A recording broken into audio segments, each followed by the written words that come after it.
നിങ്ങൾക്കറിയുമോ അമാനി മൗലവിയുടെ പരിഭാഷ? അതിലുണ്ടല്ലോ സിഹിർ ഫലിക്കുമെന്ന്. അമാനി മൗലവിൻ്റെ പരിഭാഷ അതിലുണ്ടല്ലോ കണ്ണേറ് ഫലിക്കുമെന്ന്.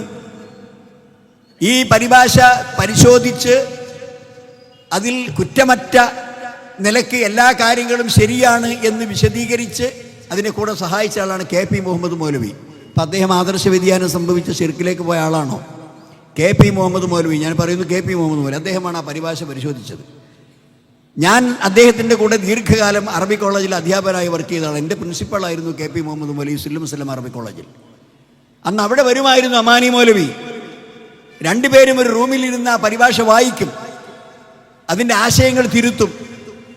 അങ്ങനെ ദീർഘമായ തപസ്യയിലൂടെ പരിശ്രമത്തിലൂടെ ഇറക്കിയ ആ പരിഭാഷ അത് KP മുഹമ്മദ് മൗലവി വായിച്ച് അംഗീകരിച്ചതാണ്.